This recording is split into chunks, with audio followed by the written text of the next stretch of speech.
What up, what up? It's the Chief Kaseek Ortiz. Arg. He said arg. It's Tyrant333, bitch. And this is Figure It the Fuck Out. And we're bringing you another great episode. We've been on it. It's been a hell of a year.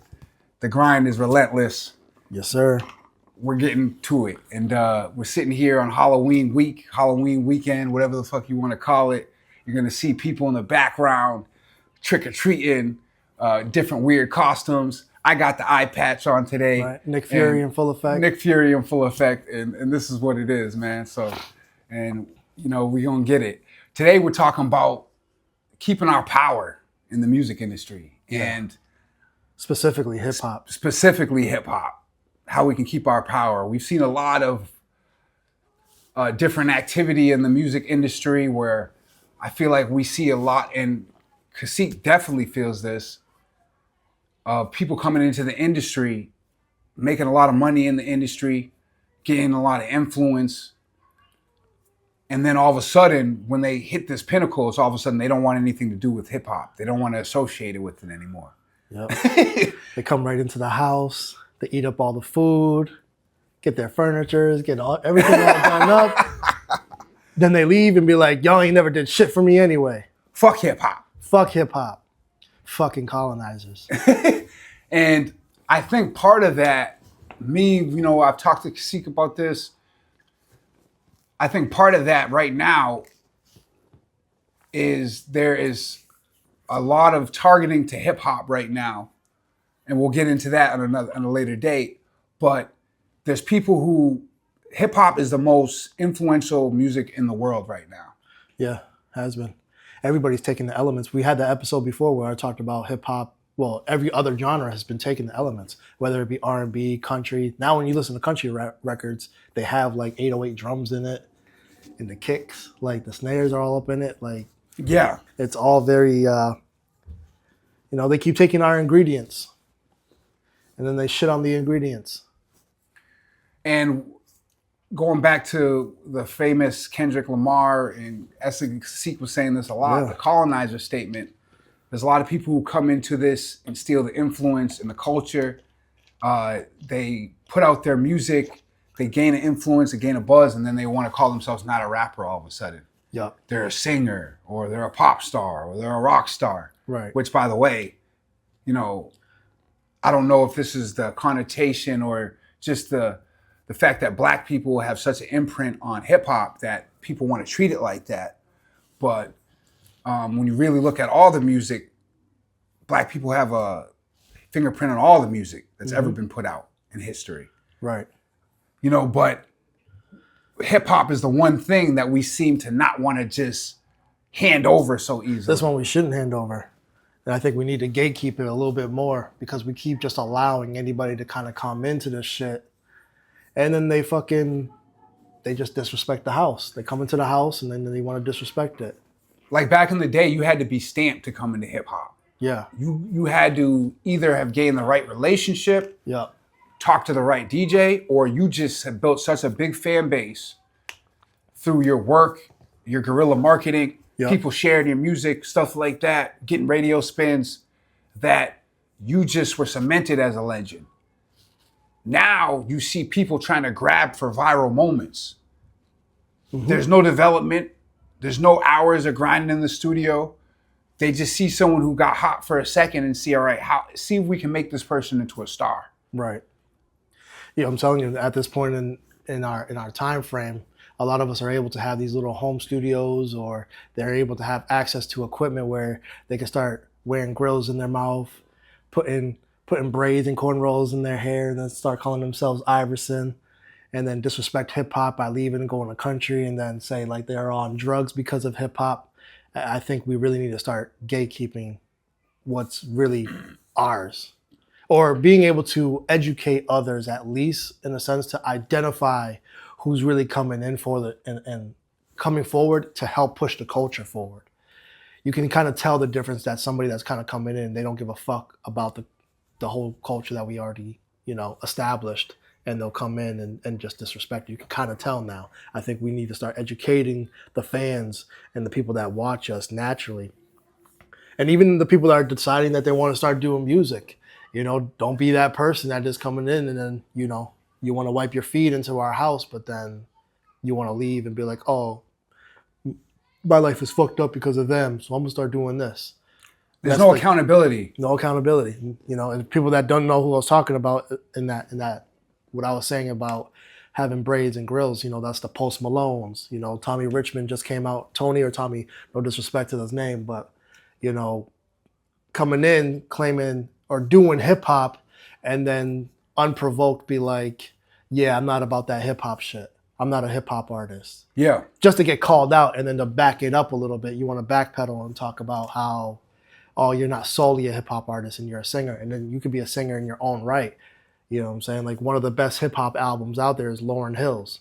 Lauryn Hill was a singer, but everything on there was Wu-Tang samples, shit like that. And it's crazy because some of those people, they're saying what they're saying and people take it out of context. Mm-hmm. Some of those people are saying like, I feel like what they're really trying to say is they're almost like bigger than just hip hop, or don't put me into a box. Yes, and when they understand that as an artist. Yeah, that's why I give some type of like leeway. It just doesn't help when it's the white artist.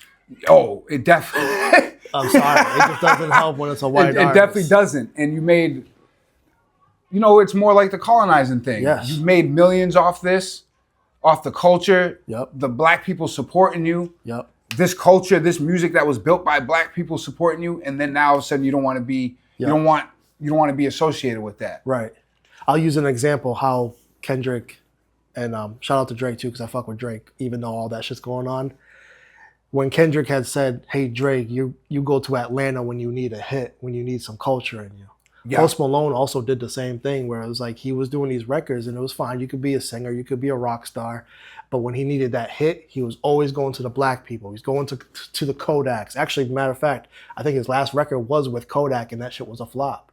So it was almost like these people will, because they need the hit, they'll try to go and work with a famous artist. When Miley Cyrus was trying to all of a sudden be a rapper, her doing songs with Wiz Khalifa and this, that, and the third, twerking. That's on what stages. Made them pop, though. Like, it's crazy. Like, you say that in the same breath. Right. She had. They were doing their own thing, but like, once they did that and implemented with the black culture, that's when they really took off. They really took off. But then at Miley the end, Cyrus, like we were talking about the other day, this chick, it's like she almost made twerking mainstream. This little white girl. Before it was looked at as ratchet. It was looked at as ratchet. And then you let this white girl do it, Billy Ray Cyrus' daughter, and then all of a sudden, twerking is mainstream. You got white girls twerking, but every chick twerking. For her to double back and be like, all that twerking and smoking weed and driving Lambos and fucking hoes, that's just not me. Yeah, you double back and you backpedal all the way off of after you already made your millions and your awards. And that's why I say the Tommy Richmond, that $1 Million Baby record, technically that's not a hip hop record, but everything about it is like hip hop influenced. And then for him to be like, yo, I'm not hip hop. And then 2 weeks later, his fucking team is gonna go and submit that record to get a Grammy. Yeah, as a hip hop record. Right, to get nominated as the best hip hop record. But now you got to backtrack though. Like, you know, he has to, because at the end of the day, you still need hip hop support to get there. That's what hip hop vaulted you to that level. Yes. When I was first listening to Post Malone, I liked him as a hip hop artist, as a rapper. Same. He technically had a failing career. And then all of a sudden he decided, you know what, I'm going to throw on some grills. I'm going to braid my hair, call myself the White Allen Iverson. Come out with the record, go on SoundCloud, get signed. Now I'm doing all these records, and all the records are dope. You know, I actually like some of his records. His hottest records, some of them are with rappers too. Yes, yeah.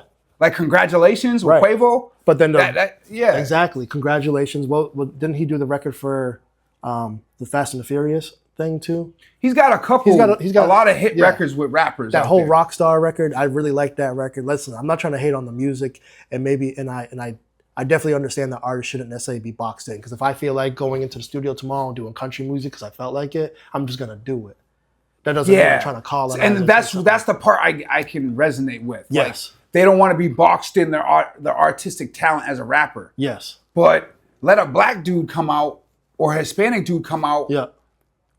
Doing the same type of shit, they're gonna get boxed in as a rapper. Like, You're gonna you're on those type of beats. Yep. You're rapping, you're singing, you're on auto tune. Right. You're doing features with rappers. Right. You're gonna get looped in with solely a rapper. You're a rapper, but it doesn't mean you can't step out. They do that to Beyonce now. Beyonce is from Texas. She drops a country album, and now when they're doing the country awards, now they're trying to tell her she got nominated or whatever, but she didn't get an actual an award. Yeah. And then the people are commenting, saying about it like, oh, if you want to be country, then you need to dive in all the way in the country with us and be country. It's like, yo, she's already from Texas. She's already country. She's been doing R&B. No, she's from deep south. Like if you're from Texas, you're deep. You're dirty south. Right. So you qualify. Right. But the thing is that we let country go, and like now white people have basically took it onto their own, and now they're gatekeeping it, and they gatekeep it very well. Beyonce can't necessarily drop a country album without them getting pissed off. Lil Nas X couldn't drop that country record with Miley Cyrus's dad, Billy Ray, and you know what I'm saying? Like they do this shit, and they still try to gatekeep it. They started saying that's not hip, that's not well, actually, yeah, hip hop was like, that's not really hip hop. But then country was like, that's not country, that's not country. And then after Lil Nas X is when you start seeing every country artist doing records that sounded like hip hop. Yeah. You know what I'm saying? Like they, at some juncture, they started to blur the lines, which is cool because now it's like we're like a mixing gumbo pot. But when it's crazy when these people will gatekeep country, tell Beyonce she has no place in the country, even though she's from the South, did a country album. That's 100% a country album. You gatekeep it, but then you just discredit black people from the fact that we're the ones that created it.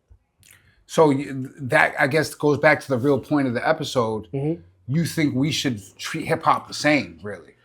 To a certain degree, or at least, like I said, educate the viewers and the fans, and honestly, even the artists that are coming in that maybe just are culturally clueless. And that's already, if you're culturally clueless, that should be one red flag in you to tell you to stay the fuck away from our culture. Because as soon as you get into the culture, if you're not here to push the culture forward, and you're gonna come into our house and disrespect it, at that point, I kind of think the motherfucker need to get slapped in their face. No, that's a fact. There's people, I think there's two different types. There's people that come into this and hip hop's the most popular music right now. Facts. It has been for a good while now. Yep. So they see the influence and this is how I can get popping. Yes.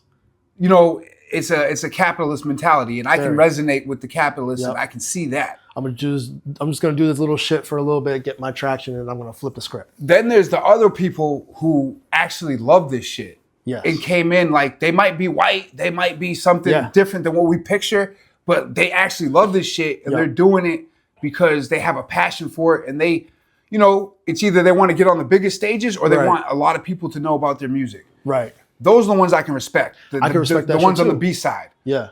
But I can see like where you're going at is the ones who come in just like strictly to capitalize off of it. Right. Put themselves in a new position and now you don't want anything to do with hip hop. That's why I say I always keep forgetting his name if it's Tony or Tommy, but that Tommy Richmond record, you know, I've listened to some of his interviews and he seems like a very laid back. He's an artist, he's a singer, he doesn't want to be boxed in, and I kind of give him grace, but it doesn't help when you make a comment stating you're not hip hop and then 2 weeks later your team is submitting your record for the best hip hop. That's kind of like you're stomping on our foot. You know what I'm saying? You're kind of pissing our leg and then trying to tell us it's not raining. Yeah. You know what I mean? Like, that doesn't make sense to me because it's like, yo, if you're not hip hop, then leave that slot open to another artist who's passionate about it. So passionate about it. They put their life savings into hip hop, whatever the case may be, but now they can't submit because the person that claimed they weren't a rapper is submitting for the best rap. In their team. Yeah. And if I was that guy, and you got a guy sitting there like, gotta go. You got a guy sitting there like, damn, I got a Grammy. I don't give a fuck about hip hop. Right. All right. Mm-hmm. I really don't give a fuck about hip hop. Right. Like, I don't care. Facts. You know? That's a fact. I don't like that shit. When you really think about it like that, that is crazy. Like, it is. That's kind of like the episode that we did that rap is getting a bad rap. Imagine how that makes a real rapper feel. Of like, yo, you can put me in this box that I am the rapper. I'm not going to be a singer. I'm not going to be a country artist, but I am 100% through and through just a rapper. And then you want to submit your record and some fuck over here is like, they can just come in, swoop. It makes you almost feel like, damn, am I even a good rapper? Should I even be doing this rap shit? Because somebody else who's not even claiming they're trying to be a rapper does a rap record, gets all the money, all the brand, you know, all the brand awareness, the partnerships, all this shit, and then be like, fuck y'all, I don't even like y'all anyways. And this is where I come in with some heavy hitting shit right here. Let's get it. And from a manager perspective, and this is gonna hurt some of you artists out there, but I don't give a fuck. So some of y'all need to hear this. And this goes back to when I said this before. Managers, if you hear me, if you're listening to me, if you are catching my drift, stop working with fucking bums and knuckleheads. Just don't even give them your fucking time. There's so many ways to make money these days. Don't invest your fucking time in a fucking idiot who doesn't even take his own fucking craft seriously. Because honestly, those same artists are not gonna be here in the next couple years. They're not gonna be here. And we're probably gonna touch on it in the next episode. But the more we can do to bring serious people into this and only work with serious people and invest our energy into people who really, you know, their blood, sweat, and tears is music, that's what's gonna make this whole thing progress forward. The market is over diluted. There's a bunch of idiots in here who think they can come in, be a rapper, gain some influence, do a couple shows, and get the fuck out of here. Right. Grizz didn't do that. Kaseek didn't do that. Right. They're in it for the long haul. They're gonna do rap music if y'all leave and or if y'all are here, no matter what. And I don't even have time as a manager. I've told him this. I told my brother this to even focus on anyone outside of the crew right now. Right. Until we get to where we need to get. But I'm definitely not gonna focus on someone who's not putting up the same passion. You want someone calling you. At this point, someone should be calling me, should be calling Kaseek. Right. Trying to bang down our doors to fucking work with us. Those are the only people I want to work with, really. Right. Or other than that, you got to have a bag, baby. And that has changed. That I know that's capitalist sounding, but that's just what it is. We need serious motherfuckers in this shit who really are going to fucking put up for this shit and really want to take it the full length. Right. Because that's what it was back when you have dudes like 50 Cent, Jay-Z, and these dudes who built cult followings, and they can still come out and sell out an arena today. Because they still have those same fans. Now they're trying to clutch onto a viral moment real quick and something that hasn't been built and sustained. I think the problem with that is the fact that success back then just wasn't given. Like you said, you had to be vouched for. Somebody had to vet you, discover you, build you up, the artist development. We talk about it all the time that there has been no artist development. You're talking about people right now that are attached to virality. That's the issue, is that the success is literally getting thrown out there like Oprah, that meme, like you get success, you get success, you got viral, you got viral. Everybody's catching it and they're losing their brains, but there's no development. So when they come out with a new record, it flops instantly because they might have had one record, but there was no development involved. So when you put that pressure on them, like, yo, you need to come out with records and records and records and records and records, and let's just drop it. And they don't know what to do because they got success way too soon. A lot of that is the bigwigs' fault. Yeah. Like I said, they're clutching onto a viral moment. Then they like, all right, yo, this dude just went viral here on this song or this video, whatever. Let's put a bag behind him. Let's see if we can make him into the next star. 1 out of 10 of them only becomes the next star. So 9 of them, they put a bag behind. Now there's all this pressure for you to, but they're not really built like that. For reasons we probably know. Whether it's numerology wise or a lot of different factors wise, they're just not built for that. And they got people now because they had a viral video putting pressure on them who put a bag behind them. And it's like, yo, we need you to replicate that. But that was a one-off thing. You know, they're never going to be able to replicate that. And the thing is that there's a space for the one-hit records. There's a space for all of that shit. But it's like... There really is. And it's okay. The one-hit wonders. No, that is cool. What was that? The dudes that did the Macarena song? Macarena? Like, I think they only did the one record and they tried to mimic and replicate that. And all that shit flopped. Or that guy that's saying, I'm too sexy for my shit. Like, we all grew up off of that shit. But at the end of the day, that was like a quick one-off. And that was an okay one-off because those records still get played today, still get places. Like, these people are touching, you know, black box money, mailbox money off of these records. They probably still tore off of these records. They were able to convert that into other opportunities too. But they weren't trying to come into the culture disrespecting everything and trying to stick around way too long when like they overstayed that welcome. You know what I mean? I guess the moral of the story is just be fucking grateful. Like if you get an opportunity, especially off hip hop, you don't consider yourself hip hop. Right. Why piss in hip hop's face? Facts. Don't come in here and try to collect all the accolades. Be grateful that people are showing you love and ready to put you up in nominations and award shows and different opportunities because of that. And the other part of that is we're going to get on the next episode is some of these people just were industry fucking plants.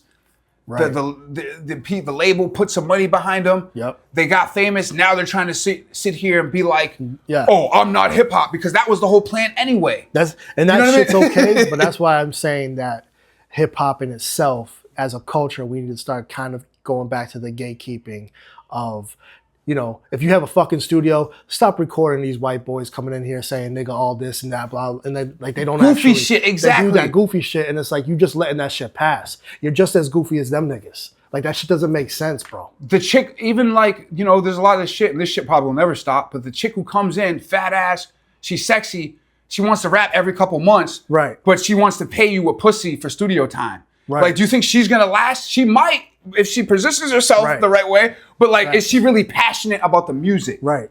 You know what I mean? Like at the end of the day. Right. Like we need more passionate people in this shit. Yeah, and that goes for both, because I wasn't just trying to say white rappers. You still got some, like you just said, goofy ass bitches that will come in here acting like because they hot, they whatever. Like that shit kind of just needs to stop. Or the dude who's his homeboy's he is an engineer, or his homeboy owns a studio, and he just wants to latch onto you like, yo, I really want to do this shit, but you can tell he really doesn't. Right. Why are you still trying to push him along? You'll be carrying him for the rest of your life. Exactly. And if you don't carry him and they grow bigger than you and latch onto somebody else is going to have to carry them. Him talking about managers and like only working with people that are passionate, he's really talking about stop trying to be a fucking overglorified babysitter for these artists. It makes no motherfucking sense.